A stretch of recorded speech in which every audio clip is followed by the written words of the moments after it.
세미의 눈동자는 흔들리고 있었지만 그 흔들림은 단순한 놀람이 아니었다. 내가 무너지면 내가 쌓아올린 모든 것도 함께 무너진다는 공포가 먼저 올라왔고 그 공포가 목을 조르자 세미의 자존심이 마지막 힘으로 버티고 있었다. 한혜라는 그런 세미를 가장 잘 알았다. 세미는 사랑받아야만 숨쉬는 아이였고 인정받아야만 살아있는 사람처럼 느끼는 아이였다. 세미야, 잘 들어. 넌 내 친딸이 아니야. 한혜라의 말이 떨어지는 순간 진세미의 얼굴에서 색이 빠졌다. 세미는 반사적으로 웃어 보이려 했지만 입꼬리가 올라가지 않았다. 웃음은 자신을 지키는 장치였는데 그 장치가 고장난 느낌이었다. 세미는 비로소 깨달았다. 한혜라가 지금 꺼낸 말은 협박도 훈계도 아닌 정리라는 사실을. 정리란 사랑을 걷어들이고 계약만 남기는 행위였다. 한혜라는 서류를 내밀었다. 서류 위의 글자들은 놀라울 만큼 단정했고 그 단정함이 세미를 더 잔인하게 때렸다. 세미는 서류를 읽는 동안 머릿속에서 스스로에게 수없이 반복해온 주문을 떠올렸다. 나는 건양그룹의 딸이다. 나는 25살 대기업 디자인 실장이다. 나는 사람들의 시선을 통제할 수 있다. 그런데 서류는 그 주문을 한 줄로 지워버렸다. 입양. 그 단어가 세미의 목구멍을 막았다. 한혜라는 감정을 억누르려 했지만 억누르는 과정이 더 적나라하게 드러났다. 손끝이 미세하게 떨렸고 눈을 딱 한 번 감았다 뜨며 마음을 접었다. 25년 전 내가 산부인과에서 널 데려왔어. 버려진 아이였어. 세미의 눈물이 쏟아졌다. 눈물은 슬픔만으로 나오지 않았다. 내가 가진 것들이 내 것이 아니었다는 수치. 이제 나는 누구에게도 특별하지 않다는 공허, 사람들이 나를 떠날지도 모른다는 두려움이 동시에 터져나온 결과였다. 한혜라는 그 모습을 보며 속으로 오래된 죄책감을 꺼냈다. 세미를 안고 처음 저택으로 들어왔던 밤, 한혜라는 세미에게 속삭였다. 엄마가 지켜줄게. 그 말은 진심이었고 동시에 거짓이었다. 지켜주겠다는 말이 진심이었지만 지켜주기 위해서 다른 딸을 포기했다는 거짓이 그 안에 숨겨져 있었다. 한혜라는 잊지 못했다. 자신이 버리고 떠나온 친딸 차수아. 그리고 시간이 흘러 차정원이라는 이름으로 다시 돌아온 아이. 한혜라가 차정원의 편에 서기 시작한 이유는 단순한 모성이 아니었다. 모성만으로는 설명되지 않는 분노가 있었다. 며칠 전 밤 진세미가 진태석에게 말했다. 차정원, 내 눈앞에서 사라졌으면 좋겠어. 영원히. 그 말에는 질투만 있지 않았다. 권력을 가진 사람만이 할 수 있는 삭제의 욕망이 있었다. 한혜라는 그 욕망을 알아봤다. 진태석의 눈빛에서 보아왔던 것과 똑같았기 때문이다. 진태석은 겉으로는 세미의 아버지였지만 실은 한혜라의 삶을 길들인 사람이었다. 한혜라는 어린 시절의 사고를 운명이라고 믿으며 살아왔다. 신호를 무시한 트럭, 무너진 유리창, 피투성이로 누워있던 자신. 그 순간 진태석이 나타났고 그의 손길은 구원처럼 보였다. 하지만 시간이 지날수록 한혜라는 알게 됐다. 구원은 때로 소유의 다른 이름이라는 사실을. 진태석은 한혜라가 약해질 때마다 더 다정했고 한혜라가 무언가를 원할 때마다 더 단호했다. 그 단호함이 가장 선명했던 건 수아는 찾을 수 없어라는 말이었다. 한혜라는 그 말이 사실인지 끝내 확인하지 못했다. 확인하려면 진태석에게 맞서야 했고 맞서면 자신이 가진 모든 것을 잃을 것 같았다. 그래서 한혜라는 임신 연기라는 위험한 선택을 했다. 아이를 갖지 못하면 힘이 없다는 걸 알았기 때문이다. 한혜라는 입덧을 흉내냈고 복대를 둘렀고 사람들의 축하를 받으며 더 단단한 자리로 올라갔다. 그 자리에서 한혜라는 세미를 데려왔다. 데려온 뒤엔 진짜 딸처럼 사랑했다. 사랑은 진짜였다. 문제는 사랑이 대체에서 시작되었다는 사실이었다. 대체는 늘 균열을 남긴다. 그 균열은 주영채 때문에 더 벌어졌다. 주영채는 건양가에 들어온 이후로 끊임없이 계산했다. 자신이 며느리로서 누릴 수 있는 것, 빼앗길 수 있는 것, 그리고 남편 주세훈 혹은 세훈이 흔들릴 때 사용할 수 있는 카드들. 영채는 자신이 탕비실로 밀려난 순간 모욕보다 먼저 전략을 떠올렸다. 탕비실에서 사람들의 시선을 견디는 것보다 집에서 버티는 편이 낫다고 판단했다. 그래서 임신 진단서를 내밀었다. 임신이 아니라는 걸 영채 자신도 알았다. 그러나 거짓말은 들키지 않으면 권력이 된다. 한혜라는 영채의 거짓말을 더 빨리 알아차렸다. 이유는 단순했다. 한혜라는 과거의 자신을 영채에게서 봤다. 젓갈 냄새에 무너지지 않는 얼굴, 어설픈 대답, 기록이 비어있는 산부인과 내역. 한혜라는 영채를 몰아붙이며 말하지 않은 진실까지 꿰뚫었다. 나 임신 연기 한번 해봐서 알아. 그 한마디는 너도 나처럼 살았구나라는 동질감이 아니라 너는 나처럼 살 자격이 없다는 선고였다. 영채는 궁지에 몰리자 공난숙을 불러들였다. 공난숙은 영채의 친모이거나 최소한 영채를 자기 사람으로 여기는 여자였다. 난숙은 회사에서도 집에서도 늘 하나의 계산을 했다. 이미지. 이미지는 주가와 연결되고 주가는 권력과 연결된다. 난숙은 며느리의 임신 구라가 들통나는 순간 회사에 타격이 올 것을 알았다. 그래서 한혜라에게 거래를 제안했다. 이혼 소문이 퍼지면 건양 주가 폭락하겠네. 그건 서로 손해지. 한혜라는 난숙의 말투에서 오래전 진태석의 말투를 떠올렸다. 사랑이 아닌 손익으로 사람을 움직이는 말투. 한혜라는 그 말투를 혐오하면서도 인정했다. 저 여자도 결국 나랑 같은 종류다. 그러나 한혜라는 난숙이 가진 약점을 알기 시작했다. 우연이 아니라 홍 셰프의 예언에서 시작됐다. 홍 셰프는 난숙을 보며 말했다. 너한테 없는 게 그 여자한테 있어. 버린 자식에 대한 기억. 난숙은 코웃음을 쳤지만 그 말은 난숙의 뒷목에 계속 붙어 있었다. 난숙에게는 기억이 없는 공백이 있었다. 스스로 지워버린 듯한 과거, 지워진 출산, 지워진 이름. 그리고 그 공백의 중심에 주하늘이 있었다. 주하늘은 조용히 존재감을 키우고 있었다. 겉으로는 신임 인재처럼 보였지만 실은 건양 내부 권력 균열을 정확히 알고 있는 사람이었다. 하늘은 차정원을 보며 마음이 흔들렸다. 흔들림은 사랑에서 시작됐지만 사랑만으로 설명되지 않았다. 하늘은 정원의 눈에서 버려짐의 흔적을 보았고 그 흔적이 자신의 공백과 닮아 있어 더 끌렸다. 하늘은 세미가 원할 때마다 자신을 가질 수 있다고 착각하는 시선을 느낄수록 더 정원 쪽으로 기울었다. 그 기울어짐은 죄책감을 동반했다. 세미의 눈물은 그가 만든 것 같았고 정원의 고통은 그가 외면해 온 것 같았다. 하늘은 자신을 미워하면서도 정원을 놓지 못했다. 정원 역시 하늘을 마음에 들이기 시작하면서 스스로에게 화가 났다. 나는 복수를 위해 여기까지 왔다. 그 확신이 흔들릴 때마다 정원은 자신이 약해지는 것 같았다. 그런데 이상하게도 하늘과 함께 있을 때 정원은 강해지는 것이 아니라 정확해졌다. 복수를 위한 분노가 아니라 살아남기 위한 선택을 할 수 있는 사람이 되어가는 느낌이었다. 그 즈음 박경신이 움직였다. 박경신은 과거의 서류 조작과 입양 기록의 빈틈을 쥔 사람이었고 노민구는 그 빈틈을 돈으로 바꾸는 사람이었다.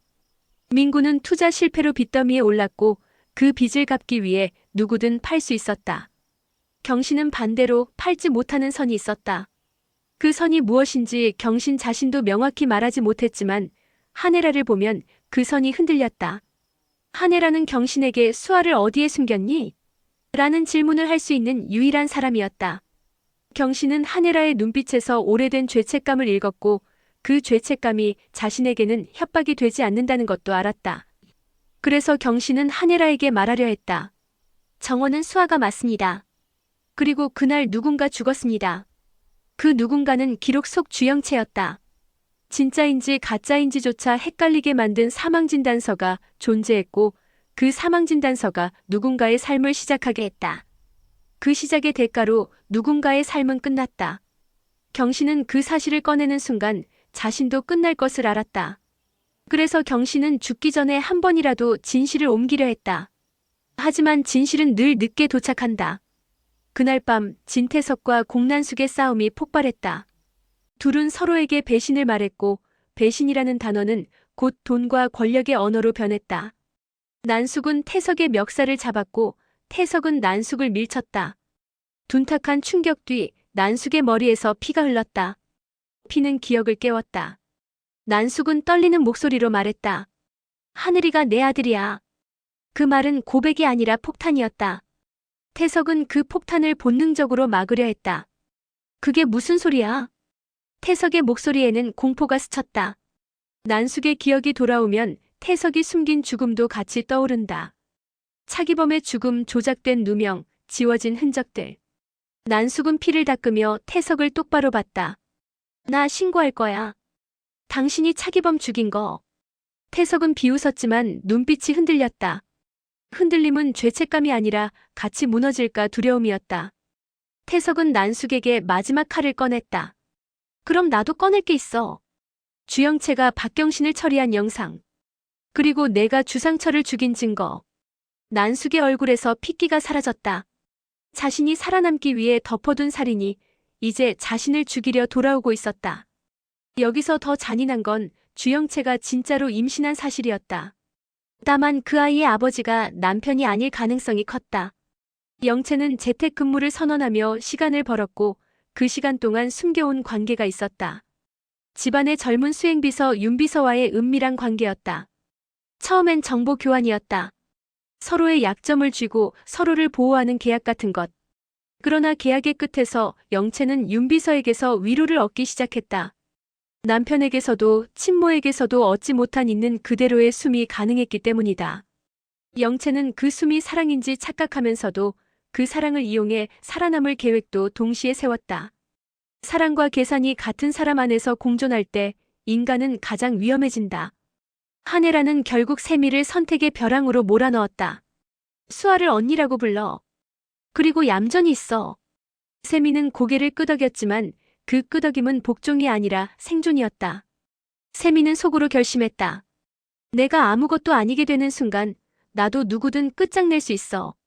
그 결심은 마치 독처럼 조용히 퍼졌다. 세미는 자신이 버려졌다는 사실보다 자신이 가진 권력을 잃는 것이 더 두려웠다. 그 두려움이 세미를 다시 악하게 만들었다. 정원은 세미의 변화가 단순한 사과가 아니라는 것을 느꼈다. 언니라는 호칭이 너무 늦게, 너무 정확한 타이밍에 나왔기 때문이다. 누군가가 세미를 흔들었고 흔들린 사람은 반드시 반격을 준비한다. 정원은 한혜라를 찾아가 묻고 싶었지만 묻는 순간 자신이 더 깊은 진실 속으로 끌려갈 것 같아 참았다.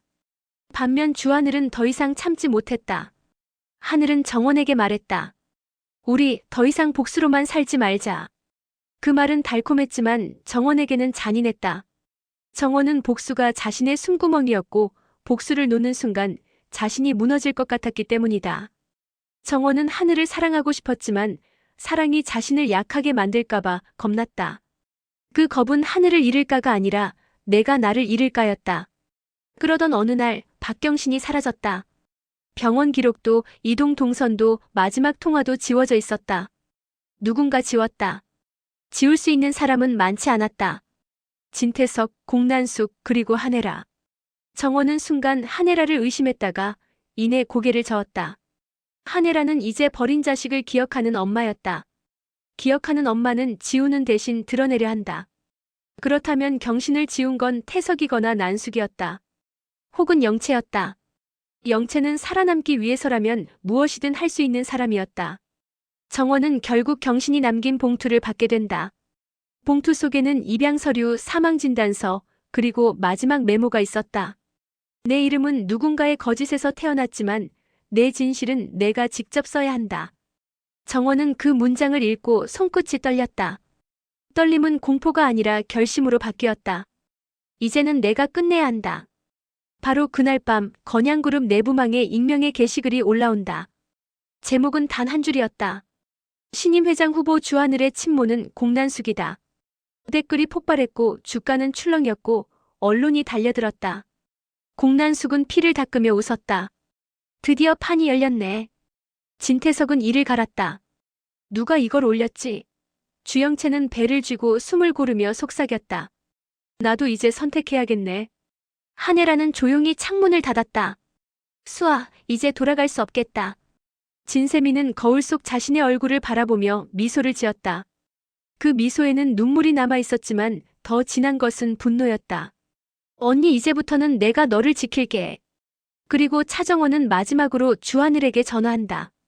하늘씨, 당신이 믿는 당신의 인생 누가 썼는지 알아요? 정원이 말을 끝내기도 전에 전화기 너머에서 낮고 낯선 남자의 목소리가 끼어든다. 차정원 씨죠? 박경신은 제가 데리고 있습니다. 정원의 심장이 내려앉는다. 목소리는 분명 죽은 줄 알았던 사람, 차기범의 것이었다. 죽음이 끝이 아니라면 이 판을 설계한 진짜 손은 지금 어디에 숨어 있는 걸까? 죽은 줄 알았던 차기범의 목소리가 전화기 너머에서 흘러나오자 차정원의 몸 안에서 오래된 감각이 되살아났다. 놀람보다 먼저 찾아온 것은 분노였다. 나는 왜 아직도 누군가의 말 한마디에 흔들리지? 정원은 손끝을 꼭 쥐었다. 손바닥에 손톱이 박히는 통증이 오히려 정신을 붙잡아줬다. 박경신을 왜 데리고 있죠? 정원이 낮게 물었다. 남자의 목소리는 단정했다. 너한테 줄 말이 있어서다. 그리고 너도 나한테 줄 말이 있을 거고. 정원은 숨을 고른 뒤 단 하나를 확인하고 싶었다. 당신이 진짜 차기범이에요? 이 이름이 필요하니 내가 그 이름으로 서 있는 거지. 남자는 웃지 않았다. 웃지 않는 말은 더 잔인했다. 정원아, 넌 아직도 진짜가 뭐라고 생각하니? 그 말이 정원을 찔렀다. 정원은 깨달았다. 이 남자는 살아남기 위해 차기범이라는 이름을 쓰고 있는 게 아니라 누군가를 흔들기 위해 차기범이라는 이름을 쓰고 있었다. 흔들어야 할 대상은 정원 하나만이 아니었다. 한혜라, 진태석, 공난숙, 그리고 주하늘까지. 그 이름들이 동시에 머릿속을 스쳤다. 정원은 전화를 끊지 않았다. 끊는 순간 자신이 쥔줄이 끊길 것 같았다. 어디에요? 오래된 창고야. 예전에 내가 모르는 거래가 이루어졌던 곳. 남자가 잠시 말을 멈췄다가 덧붙였다. 혼자 와. 내가 믿는 사람들, 특히 한혜라와 주하늘은 데려오지 마. 그 지시가 오히려 정원에게 힌트가 됐다. 그들이 오면 이 남자는 불리해진다. 정원은 짧게 대답했다. 박경신은 살아있어요? 살아있어. 아직은. 남자의 목소리가 조금 낮아졌다. 살려면 내가 움직여야지. 전화를 끊고도 정원은 한동안 움직이지 못했다. 몸이 굳어서가 아니라 머릿속이 너무 빨리 돌아갔다. 박경신이 살아있다면 증언도 살아있다. 그런데 증언이 살아있으면 누군가는 반드시 증언을 죽이려 든다. 그 누군가는 진태석일 확률이 가장 컸다. 태석은 지우는 방식으로 세상을 정리해온 사람이었다. 정원은 태석의 눈빛을 떠올렸다. 딸 진세미의 분노를 다독이던 밤, 태석의 눈빛은 아버지의 것이 아니라 소유자의 것이었다. 소유자는 잃는 순간 가장 잔인해진다. 정원은 한혜라에게 연락했다. 다만 차기범이 살아있다는 말을 바로 꺼내지 않았다. 혜라는 그 말 하나로 무너질 수도 폭주할 수도 있는 사람이었다. 대신 정원은 더 안전한 문장으로 시작했다. 박경신이 살아있을 가능성이 있어요. 그리고 누가 그 사람을 쥐고 있어요. 혜라는 잠시 침묵했다. 그 침묵은 계산이 아니라 감정의 조절이었다. 혜라가 조용히 말했다. 정원아, 나한테는 숨기지 마. 누가 쥐고 있어? 정원은 그제야 입술을 떼었다. 차기범이요. 그 이름이 나오자 혜라의 숨이 끊겼다. 전화기 너머에서 아주 작은 숨소리가 떨렸다. 혜라는 울지 않았다. 울면 자신이 무너질 것을 알았기 때문이다. 대신 혜라는 자신을 지키는 방식으로 대답했다. 그래. 그럼 이제 확실해졌네. 뭐가요? 태석이 끝까지 나를 속였다는 거. 혜라는 이빨을 살짝 악물었다. 그리고 내가 끝까지 모른 척했다는 거. 정원은 혜라의 목소리에서 후회보다 결심을 먼저 들었다. 결심은 방향이 정해진 사람의 말투였다. 혜라는 정원에게 말했다. 혼자 가지 마. 주하늘은 몰라도 돼. 하지만 윤비서는 데려가. 그 아이는 영체의 약점을 쥐고 있어. 그리고 지금 우리가 필요한 건 정당한 힘이 아니라 빠른 증거야. 정원은 윤비서를 떠올렸다. 윤비서의 눈에는 늘 두 가지가 동시에 있었다. 충성처럼 보이는 두려움, 두려움처럼 보이는 야심. 그런 사람은 배신도 충성도 돈처럼 계산한다. 정원은 혜라의 선택이 위험하다고 느꼈지만 동시에 현실적이라는 것도 인정했다. 지금은 선한 방식으로는 늦는다. 정원이 전화를 끊자마자 주하늘에게서 메시지가 왔다. 내 친모 소문, 누가 퍼뜨렸는지 찾았어. 내부망 계정이 윤비서야. 정원의 심장이 철렁 내려앉았다. 혜라가 말한 윤비서는 증거의 열쇠가 아니라 폭탄의 손잡이였다. 그리고 그 폭탄은 이미 터지고 있었다. 같은 시간 주영채는 병원 진료실에서 임신 확인서를 다시 받았다. 이번에는 조작이 아니었다. 진짜였다. 영채는 종이를 손에 쥔 채 이상하게도 안도했다. 거짓 임신으로 버티던 시간 동안 영채는 자신이 얼마나 비참해질 수 있는지 체감했다. 이제는 최소한 몸이 증명해주는 진실이 하나 생긴 것이다.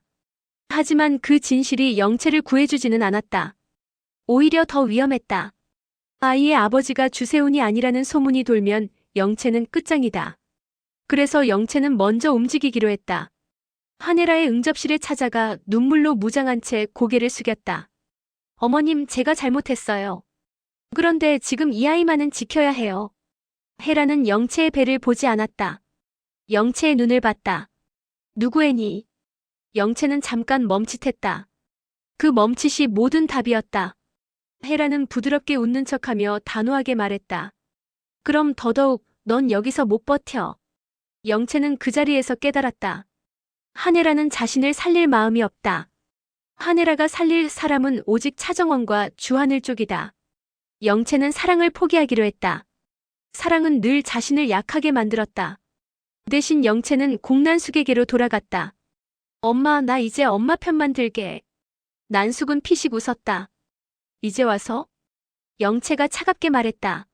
엄마도 나를 버릴 수 있잖아. 그럼 나도 엄마를 버릴 수 있어.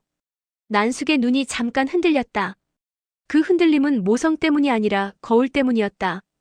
자기 닮은 딸이 자신에게 칼을 들이대는 순간 난숙은 인정할 수밖에 없었다. 내가 키운 건 딸이 아니라 내 복사본이었구나. 그날 밤 진세미는 혼자 술을 마셨다. 세미는 언니라고 부르며 순해진 척했지만 속은 더 차가워졌다. 세미에게 남은 건 두 가지뿐이었다.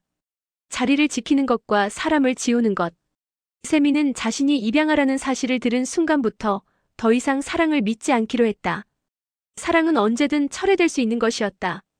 세미는 결심했다. 한혜라가 자신을 버렸다면 자신도 한혜라의 가장 약한 곳을 찌르겠다. 그 약한 곳은 차정원이다. 그리고 주하늘이다. 세미는 진태석의 서재에 들어가 조용히 말했다. 아빠, 나 이제 착한 딸 안 할래. 태석은 술잔을 내려놓으며 물었다. 그래서 뭘 하고 싶니? 세미는 입꼬리를 올렸다. 차정원이랑 주하늘 둘이 결혼 못하게 만들 거야. 태석의 얼굴이 굳었다. 태석은 딸의 말이 위험하다는 걸 알면서도 그 말이 자신에게 유리할 수도 있다는 계산을 동시에 했다. 태석은 딸을 막지 않았다. 막는 순간 딸이 등을 돌려 입양과 과거를 폭로할 수도 있기 때문이다. 태석은 침착하게 말했다. 그럼 증거를 만들어야겠네. 정원은 그 모든 흐름을 아직 몰랐다. 다만 한 가지는 알았다. 박경신이 살아있는 곳으로 가는 길은 단순한 구출이 아니라 누군가가 판을 완전히 뒤집으려는 결정적 밤이라는 것. 정원은 짧게 숨을 내쉬고 한혜라에게 다시 전화를 걸었다. 저 갑니다. 그런데 윤비서는 믿지 마요. 이미 하늘 쪽에선 윤비서가 판을 흔든 사람으로 확인됐어요. 혜라는 낮게 말했다. 알아. 그래서 더 데려가야 해. 그 아이가 어디까지 가는지 우리가 직접 확인해야 해. 정원이 전화를 끊고 문을 나서려는 순간 또 다른 전화가 울렸다. 발신자는 알 수 없음. 정원은 망설이다 받았다. 이번엔 남자의 목소리가 아니었다. 숨이 차고 목소리가 갈라진 박경신이었다. 정원 씨, 나 시간이 없어. 정원이 단숨에 물었다. 누가 당신을 잡고 있어요?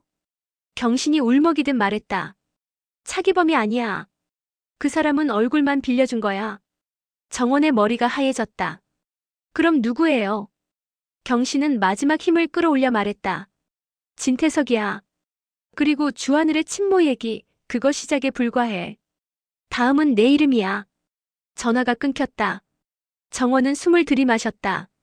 심장이 너무 크게 뛰어 자신이 누구인지 잊을 것 같았다. 하지만 잊지 않았다. 잊을 수 없었다. 지금부터는 차정원이라는 이름이 누군가에게 다시 지워질 수도 있다. 그러면 정원은 또다시 타인의 이름으로 살아야 한다. 그건 죽는 것과 다르지 않다. 정원은 문을 열고 밖으로 나섰다. 한혜라는 이미 움직이고 있었다. 주하늘은 윤비서를 추적하고 있었다. 주영채는 공난숙과 손을 잡을 준비를 끝냈다. 진세미는 아버지와 함께 증거를 만들기 시작했다. 그리고 진태석은 누군가의 얼굴을 빌려 또 한 번 세상을 속이려 했다. 다음 이야기에선 박경신이 마지막으로 숨긴 한 줄의 문장이 공개됩니다. 그 문장 하나가 차정원의 출생, 주하늘의 친모, 한혜라의 과거를 동시에 무너뜨릴 겁니다.